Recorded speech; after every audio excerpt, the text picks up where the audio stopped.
Bom dia, CH. Como o Pedro já falou, hoje nós vamos encerrar a nossa primeira série do ano de 2025. Foi uma minissérie que nós demos o nome de Dedicação às Práticas da Igreja Primitiva. E como o Emerson já lembrou, há 2 semanas, essa série é uma série derivada da série maior de Atos que nós estamos fazendo, que nós iniciamos no meio do ano passado. Só que nessa minissérie, nós estamos colocando um foco maior no versículo 42 do capítulo 2 de Atos, que diz assim, Atos 2, versículo 42. Eles, falando dos discípulos de Cristo, se dedicavam ao ensino dos apóstolos, à comunhão, ao partir do pão e às orações. Lembrando as palavras do pastor Albert Moller, que nós já ouvimos durante a série de Atos e ouvimos também durante essa minissérie, ele diz o seguinte: esse versículo é paradigmático para entendermos a igreja apostólica e também o que as igrejas devem priorizar em nosso tempo.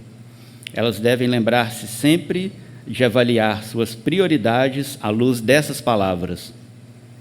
Para que uma comunidade seja a autêntica igreja do Senhor Jesus Cristo, é necessário que inclua essas 4 atividades. E foi exatamente esse o nosso desejo com essa minissérie, aprofundar sobre essas 4 atividades e avaliar como que nós estamos em relação a elas como igreja e, onde for necessário, corrigir e alinhar a nossa caminhada, de forma que nós possamos ser uma expressão local e autêntica da verdadeira igreja do Senhor Jesus Cristo. Então, até agora, nós já ouvimos sobre a dedicação à palavra, a dedicação à oração e a dedicação à comunhão. Hoje nós vamos finalizar olhando para a dedicação ao partir do pão, que na pregação de hoje eu vou tratar como dedicação à generosidade. Nessa pregação eu fiz um compilado de algumas pregações que eu já fiz no passado. Então pode ser que vocês ouçam novamente coisas que vocês já me ouviram dizer, mas como o Pedro ajudou e nos lembrou semana passada, uma frase que os bombeiros da nossa comunidade regional gostam sempre de repetir, é que o óbvio precisa ser dito e dito muitas vezes. Então eu fico mais tranquilo de poder pregar novamente sobre assuntos que eu já preguei e, se for da vontade de Deus, ainda vou pregar no futuro. Só que pregar sobre generosidade e pregar sobre assuntos relacionados a finanças nunca é um tema confortável. Porém, é um tema de extrema importância e é um dos temas que mais revelam e expõem o nosso coração. Para quem já está conosco na Comunidade Horizonte há algum tempo, sabe que nós rejeitamos completamente o que a gente chama de evangelho da prosperidade, que é, infelizmente, que ainda tem sido pregado no Brasil e em tantas partes do mundo, que é o falso evangelho que diz que se você der para Deus o seu dinheiro, Ele vai lhe retribuir com toda sorte de bênçãos financeiras, de relacionamentos, de saúde. O que, infelizmente, acaba levando pessoas a buscar a Deus e tratar a lida com o dinheiro apenas como um investimento material, sem que o coração dessa pessoa precise ser transformado. Em outras palavras, esse não é o Evangelho. Eu acho que por causa disso, numa tentativa de não nos associarmos ao que essa corrente teológica prega, para nós é fácil, para nós é cômodo nos afastarmos de assuntos relacionados a dinheiro e relacionados a finanças e, o que é pior, afastar dos textos bíblicos que são usados por pregadores da prosperidade. Mas uma coisa nós temos que lembrar: esses textos que são usados por eles estão na Bíblia.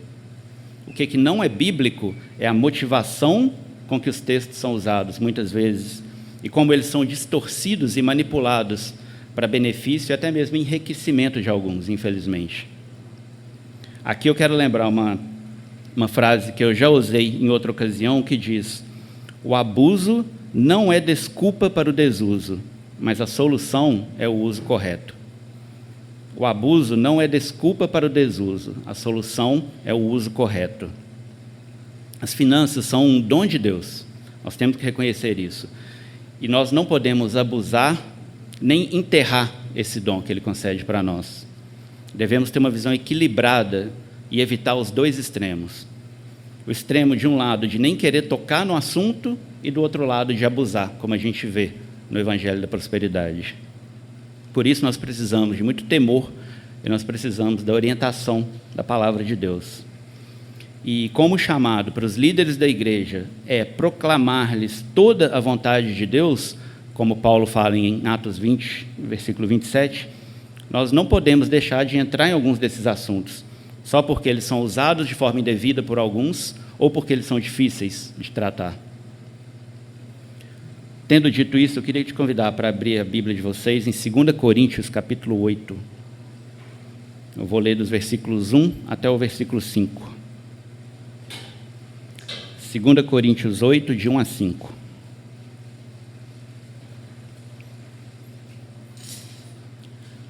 Agora, irmãos, queremos que vocês tomem conhecimento da graça que Deus concedeu às igrejas da Macedônia. No meio da mais severa tribulação, a grande alegria e a extrema pobreza deles transbordaram em rica generosidade, pois dou testemunho de que eles deram tudo quanto podiam, e até além do que podiam. Por iniciativa própria, eles nos suplicaram insistentemente o privilégio de participar da assistência aos santos. E não somente fizeram o que esperávamos, mas entregaram-se primeiramente a si mesmos ao Senhor e depois a nós, pela vontade de Deus. Orem comigo. Senhor Deus, enquanto nós abrimos a palavra do Senhor, que é poderosa, que é viva, que é eficaz, nós pedimos o auxílio, nós declaramos e confessamos a dependência do Espírito Santo do Senhor para vir e trazer vida sobre essas palavras, vida no coração de cada um aqui presente hoje, Pai, de cada um que ainda vai ouvir essa mensagem gravada, ou que vai ler essa mensagem. Nós pedimos, Pai, que o Teu Espírito vivifique essa palavra, Pai, e traga transformação na igreja do Senhor e glórias ao Teu nome. É a nossa oração que fazemos em nome de Jesus. Amém. Então, observe o versículo 1. Agora, irmãos, queremos que vocês tomem conhecimento da graça que Deus concedeu às igrejas da Macedônia. As igrejas da Macedônia aqui eram as igrejas na região de Filipos, de Tessalônica e de Bereia. Nós ouvimos falar mais sobre ela nas cartas aos Filipenses e aos Tessalonicenses, principalmente. Mas então, qual que foi a graça que Deus concedeu às igrejas da Macedônia? Se nós não lemos com atenção e pulamos para uma conclusão rápida, pensamos que a graça de Deus foi a provisão, dado o fato de que eles eram pobres e estavam passando por muitas necessidades. E essa lógica de pensamento não seria de toda errada, porque a provisão é, de fato, uma graça de Deus. Porém, não é isso que o texto está falando. O texto continua, vejam o versículo 2. No meio da mais severa tribulação, a grande alegria e a extrema pobreza deles transbordaram em rica generosidade. As igrejas da Macedônia, mesmo estando em estado de extrema pobreza, como diz o texto, foram as igrejas que doaram, as que transbordaram em rica generosidade, não as que receberam as doações. Lembre-se do contexto aqui, era a arrecadação de doações para as igrejas da Judéia, que estavam em situação de muita necessidade. Essa situação de necessidade havia, inclusive, sido predita por um profeta, o profeta Ágabo, como nós lemos em Atos 11, de 27 a 30. Nós, inclusive, vamos ter essa passagem em breve. Atos 11, do versículo 27 ao 30, diz assim: Naqueles dias, alguns profetas desceram de Jerusalém para Antioquia. Um deles, Ágabo, levantou-se e, pelo Espírito, predisse que uma grande fome sobreviria a todo o mundo romano, o que aconteceu durante o reinado de Cláudio. Os discípulos Cada um, segundo as suas possibilidades, decidiram providenciar ajuda para os irmãos que viviam na Judéia, e o fizeram enviando suas ofertas aos presbíteros pelas mãos de Barnabé e Saulo. E esse transbordamento em rica generosidade por parte dos macedônios é chamado por Saulo, que agora já é Paulo, nessa altura da narrativa, de concessão da graça de Deus. E ele diz aos coríntios que eles devem tomar conhecimento dessa graça que foi dada aos irmãos macedônios. Então, por isso, nós podemos considerar a generosidade como uma graça e crescer no hábito de praticá-la. Assim, nós tratamos a generosidade também como uma das atividades, juntamente com a dedicação à palavra, à oração e à comunhão, a qual a igreja deve priorizar e se dedicar. Então, o que eu gostaria de fazer hoje é destacar 3 pontos sobre a generosidade e as ofertas dos macedônios, que devem servir de encorajamento e exortação para nós, assim como foi para a igreja de Corinto também. Só que, ao contrário da igreja dos macedônios, a igreja de Corinto era uma igreja próspera financeiramente. Então, quais que são algumas verdades que servem como alicerce para tamanha generosidade por parte dos macedônios? Em primeiro lugar, para nos dedicarmos à generosidade, é preciso reconhecer que tudo pertence a Deus. Tudo pertence a Deus. Não é incomum o cristão escutar a zombaria de pessoas dizendo: você dá 10% do seu salário para a igreja? Os mais educados até nos esperam sair para nos chamar de trouxa. Outros completam a zombaria dizendo: eu vou abrir uma igreja e virar pastor, então esse negócio é lucrativo demais. E é triste pensar que essa é a visão do mundo, primeiro por causa da cegueira espiritual que há no mundo, mas porque, infelizmente, esse estereótipo e esse mau testemunho relacionado às finanças é reforçado por algumas igrejas, por alguns pastores e por alguns membros. Mas, independentemente de 10% ou 100% de dízimo ou ofertas, a verdade é que tudo o que existe pertence a Deus, incluindo o nosso dinheiro. Nós somos apenas os mordomos, os administradores do dinheiro que é dele e não nosso. A diferença de nós cristãos para os não cristãos é que nós sabemos disso, ou pelo menos deveríamos saber. Ouçam alguns textos das Escrituras de onde nós tiramos confiança para afirmar essa verdade. Salmo 24, versículo 1. Do Senhor é a terra e tudo o que nela existe, o mundo e os que nele vivem. Ageu 2, versículo 8. Tanto a prata quanto o ouro me pertencem, declara o Senhor. Deuteronômio 8, versículo 18. Mas lembrem-se do Senhor, o seu Deus, pois é Ele que lhes dá a capacidade de produzir riqueza, confirmando a aliança que jurou aos seus antepassados, conforme hoje se vê. 1 Crônicas 29, a partir do versículo 10. Davi louvou o Senhor na presença de toda a assembleia, dizendo: Bendito sejas, ó Senhor, Deus de Israel, nosso Pai, de eternidade a eternidade. Teus, ó Senhor, são a grandeza, o poder, a glória, a majestade e o esplendor, pois tudo o que há nos céus e na terra é teu. Teu, ó Senhor, é o reino, tu estás acima de tudo. A riqueza e a honra vêm de ti, tu dominas sobre todas as coisas. Nas tuas mãos estão a força e o poder para exaltar e dar força a todos. Agora, nosso Deus, damos-te graças e louvamos o teu glorioso nome. Mas quem sou eu e quem é o meu povo para que pudéssemos contribuir tão generosamente como fizemos? Tudo vem de ti e nós apenas te demos o que vem das tuas mãos. Então, esses são apenas alguns exemplos de como nós podemos confiar que essa é a direção, essa é a verdade, que tudo pertence ao Senhor. E uma vez reconhecendo que tudo é de Deus e que Ele nos concede a graça de vivermos de forma generosa, sempre surge a questão do quanto. Em relação ao percentual, a quanto devemos ofertar, o Novo Testamento em lugar nenhum define um número. Muitos levantam o argumento de que o dízimo era uma prática da lei do Antigo Testamento e que Jesus aboliu a lei.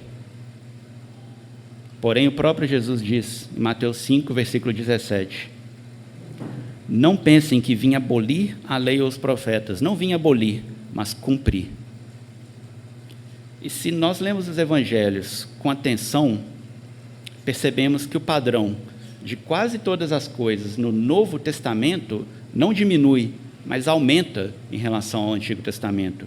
Um exemplo, Lucas 3, versículo 11.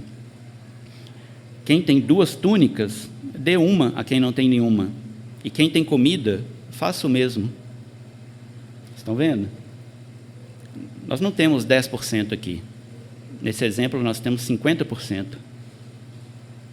Ou considerem a fala de Jesus ao jovem rico. Lucas 18, 22. Venda tudo o que você possui e dê o dinheiro aos pobres, e você terá um tesouro nos céus. Depois venha e siga-me. Quantos por cento vocês acham que significa? Certa vez eu li uma citação que dizia o seguinte: dar a Deus 10% da nossa renda não é uma negação de que todo o nosso dinheiro é de Deus, mas a prova de que nós acreditamos nisso. Dizimar é como uma oferta constante dos primeiros frutos de todas as coisas. O dízimo é teu, ó Senhor, de uma maneira especial, porque todo o resto é teu de uma maneira ordinária. E eu já usei essa citação aqui na série de Filipenses, mas vejam o que o pastor John Piper diz. Ele usou isso numa pregação dele. A melhor maneira que eu conheço de captar o espírito da generosidade do Novo Testamento é simplesmente dizer: num mundo onde 10.000 pessoas estão morrendo de fome por dia e um número muito maior está perecendo na incredulidade, a questão não é quanto devo dar, mas quanto me atrevo a manter.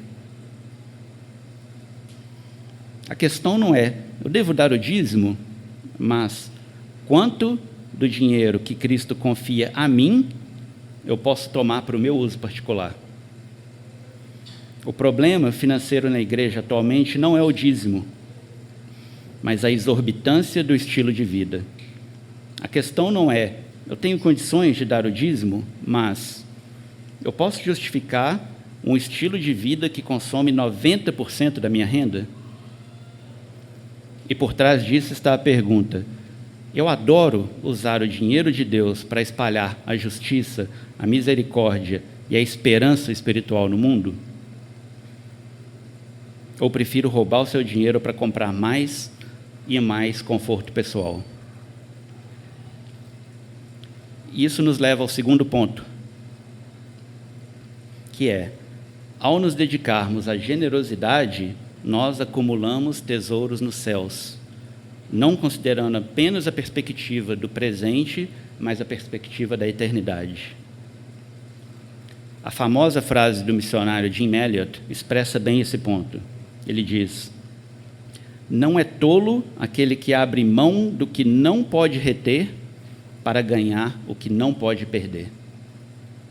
Não é tolo aquele que abre mão do que não pode reter para ganhar o que não pode perder.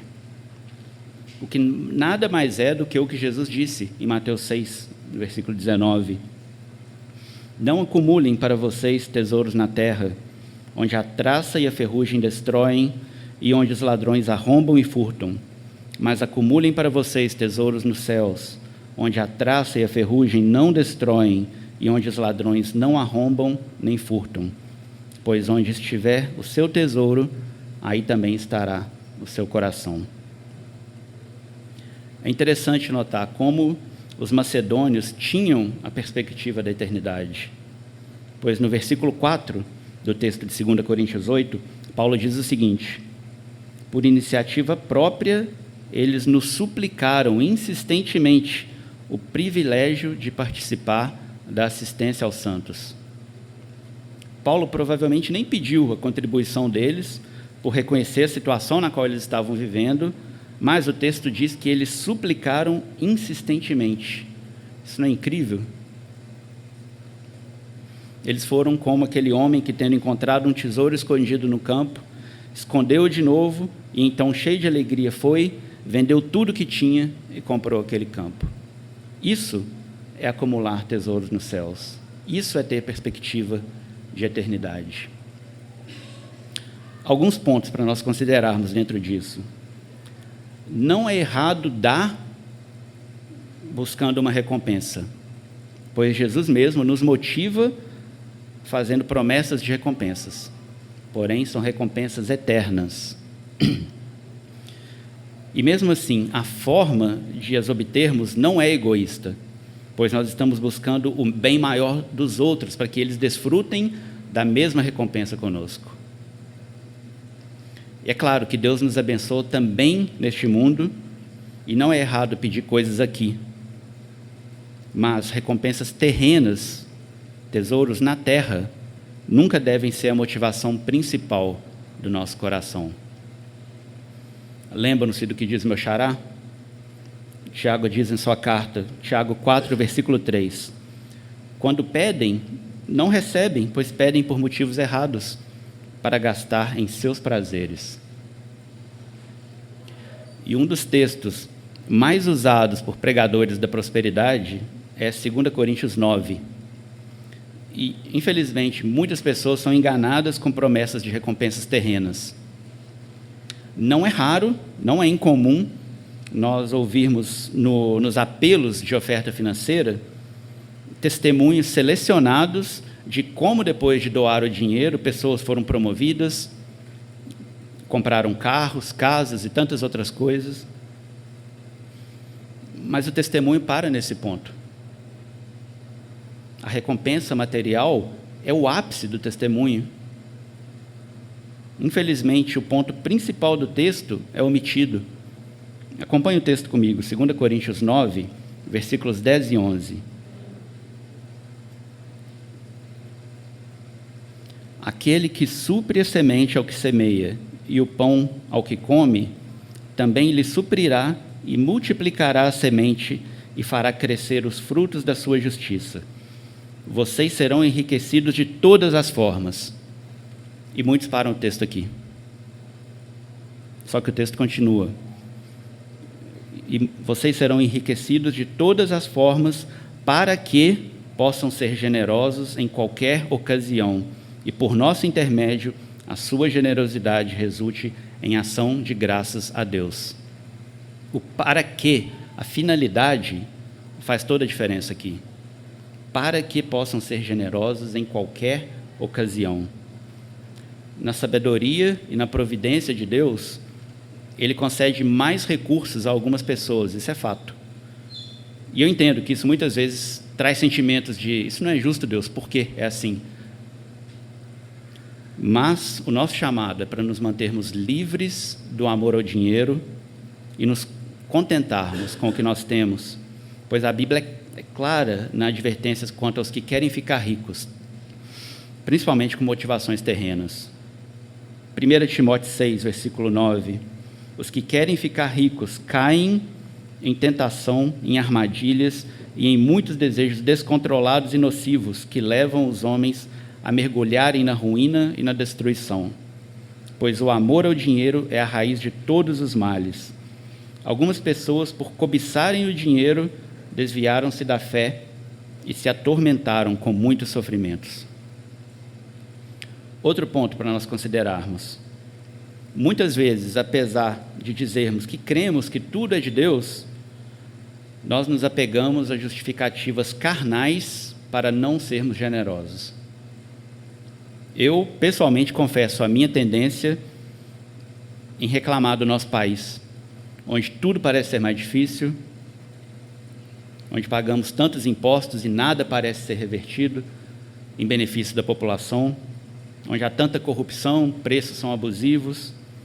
Enfim, no meio disso tudo é fácil para nós querer justificar a nossa falta de generosidade. E não só falta de generosidade, porque não é raro a gente escutar de pessoas justificativa de que eles não pagam impostos usando esse tipo de argumento, porque no Brasil tudo é difícil mesmo. O problema é que, ao agirmos assim, nós não estamos confiando no Deus verdadeiro, mas estamos confiando no Deus Mamon, que é o dinheiro, que é um Deus falso. E Jesus diz que nós não podemos servir a dois senhores. Consideremos, então, a passagem de 2 Coríntios 9, completa, a passagem que lemos, a qual Deus diz que multiplicará as sementes que plantarmos para que nós possamos ser generosos em qualquer ocasião. Ou considerem o que Paulo diz aos macedônios da igreja de Filipos, Filipenses 4, versículo 19. O meu Deus suprirá todas as necessidades de vocês de acordo com as suas gloriosas riquezas em Cristo Jesus. Nós vimos esse texto no ano passado, no encerramento da série de Filipenses, e quem tiver interesse em acompanhar, inclusive, a série, ela está disponível no nosso canal no YouTube, no Spotify. Uma passagem que eu acho incrível é o relato que nós lemos em Mateus 17. Quem quiser acompanhar, Mateus 17, a partir do versículo 24.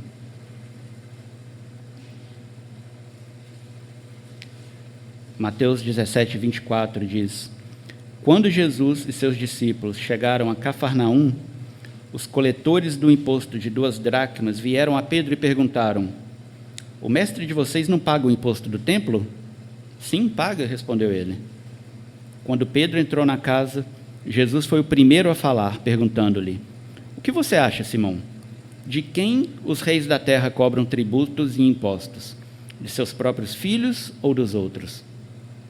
Dos outros, respondeu Pedro. Disse-lhe Jesus: Então os filhos estão isentos.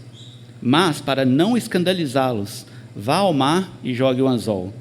Tire o primeiro peixe que você pegar, abra-lhe a boca e você encontrará uma moeda de 4 dracmas. Pegue-a e entregue-a a eles, para pagar o meu imposto e o seu. Deus não há de deixar com que nós cumpramos com as nossas obrigações nesse mundo, mesmo que seja necessário que a provisão venha milagrosamente da boca de um peixe. Mas nós devemos buscar, em primeiro lugar, o reino de Deus e a sua justiça, e todas as outras coisas nos serão acrescentadas. Mateus 22, 21. A César o que é de César, e a Deus o que é de Deus. Nós podemos ter confiança no Jeová Jiré, que significa o Senhor proverá, uma referência à passagem de Gênesis 22, quando Deus proveu um carneiro a Abraão no último minuto antes dele sacrificar seu filho Isaque. Uma terceira consideração dentro do nosso segundo ponto: o uso do nosso dinheiro é como um raio-x que revela o estado do nosso coração. O evangelho completo é: Deus criou o homem se rebelou contra Deus, entrando em pecado e merecendo a eterna separação de Deus. Jesus, o Filho de Deus, veio ao mundo para salvar pecadores, viveu uma vida perfeita, morreu na cruz a morte que nós merecíamos, para reconciliar com Deus todo aquele que nele confia, se arrependendo dos seus pecados e confessando o nome dele. Ele ressuscitou, ascendeu aos céus, onde está à direita de Deus Pai, e prometeu que voltaria para nos buscar, para vivermos com ele eternamente, na Nova Jerusalém, onde não haverá mais morte, nem tristeza, nem choro, nem dor, pois a antiga ordem já terá passado. E o apóstolo Paulo diz no final da sua vida, em 2 Timóteo 4, versículo 8: Agora me está reservada a coroa da justiça, que o Senhor, justo juiz, me dará naquele dia. E não somente a mim, mas também a todos os que amam a sua vinda. Será que nós temos vivido de forma a revelar o nosso amor pela vinda do Senhor? Jesus disse que essa vinda dele estaria condicionada a uma coisa, e eu não canso de repetir esse versículo, Mateus 24, 14. E este evangelho do reino será pregado em todo o mundo como testemunho a todas as nações, e então virá o fim. E Paulo diz aos Romanos 10, versículo 13: porque todo aquele que invocar o nome do Senhor será salvo. Como, pois, invocarão aquele em quem não creram? E como crerão naquele de quem não ouviram falar? E como ouvirão se não houver quem pregue? E como pregarão se não forem enviados? Lembrem-se, onde estiver o seu tesouro, aí também estará o seu coração. Você ama a vinda do Senhor?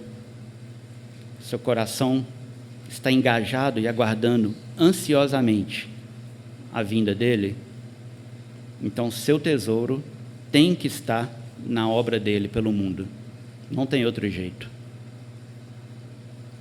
Uma diferença entre o povo de Deus no Antigo Testamento e no Novo Testamento é que no Novo Testamento a Igreja de Cristo é missionária.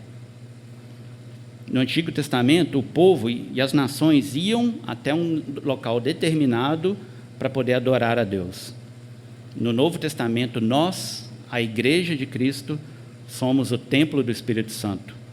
E o nosso chamado é ir e pregar o Evangelho a todas as nações com serviços de amor e com as palavras do reino. Pregar onde ainda há necessidades materiais e espirituais.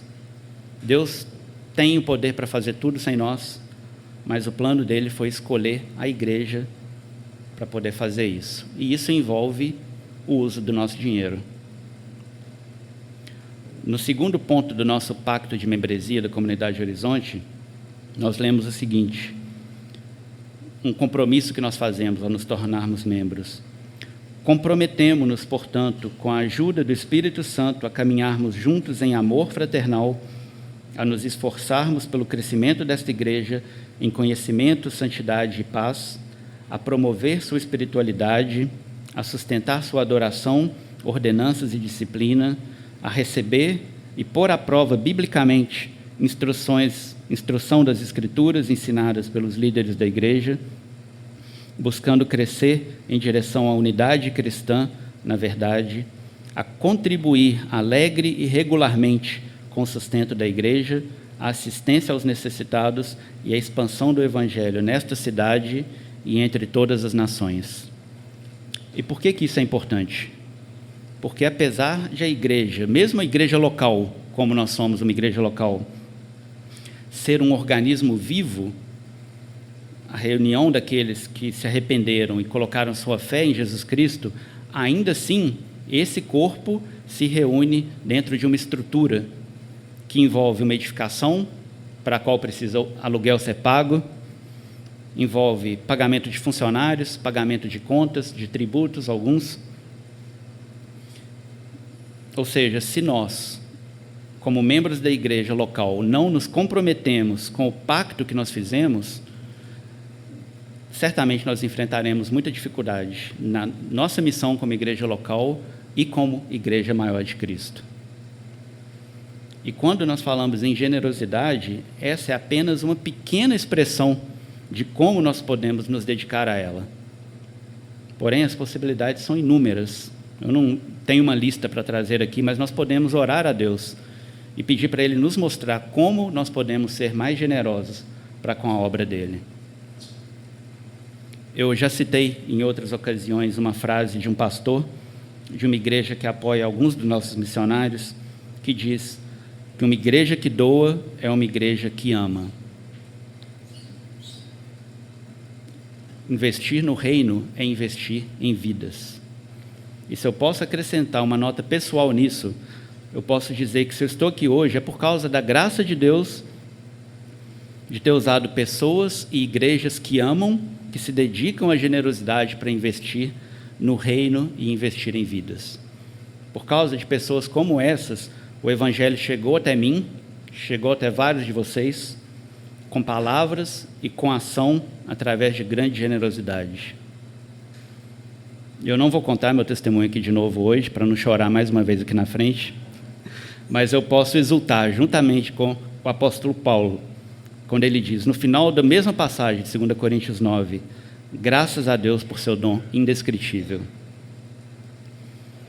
Finalmente, terceiro e último ponto. Ao nos dedicarmos à generosidade, estamos imitando o nosso Senhor. Uma definição de dicionário que nós temos para a palavra generosidade é a seguinte: generosidade é a virtude daquele que se dispõe a sacrificar os próprios interesses em benefício do outro. Nosso Deus é um Deus generoso. Nosso Deus é um Deus bondoso, que na sua graça infinita, Ele nos concede um favor que nós não merecemos. A única observação em relação à definição de generosidade desse dicionário é que Deus não apenas estava disposto a sacrificar, Ele de fato sacrificou. Porém, não apenas os próprios interesses, mas o próprio Filho. Deus, o Jeová Jiré, que significa o Senhor proverá, pôde poupar a vida de Isaque e pode poupar a nossa vida também, por causa de Cristo, que é o Cordeiro de Deus que tira o pecado do mundo. E tudo isso Ele fez por amor. Em Hebreus 12, versículo 2, o autor da carta diz o seguinte sobre Jesus: Ele, pela alegria que lhe fora proposta, suportou a cruz, desprezando a vergonha, e assentou-se à direita do trono de Deus. Ele foi até o limite da generosidade, tendo esvaziado a si mesmo ao ponto de pagar o preço mais alto em nosso favor, satisfazendo assim tanto a justiça de Deus quanto a nossa necessidade maior, que era a vida, pois nós estávamos mortos em transgressões e pecados. Então, meus irmãos, o chamado é: sejamos imitadores de Cristo, sejamos imitadores do nosso Senhor, que nós possamos ser rios da graça de Deus através da generosidade, não apenas reservatórios. Deus ama quem dá com alegria, é o que Paulo diz em 2 Coríntios 9. Mesmo em meio ao sofrimento, a muito sofrimento, Jesus deu a sua vida com alegria, pela alegria que lhe fora proposta. E Ele, mais do que qualquer outra pessoa, tem autoridade para falar que há maior felicidade em dar do que em receber. Orem comigo.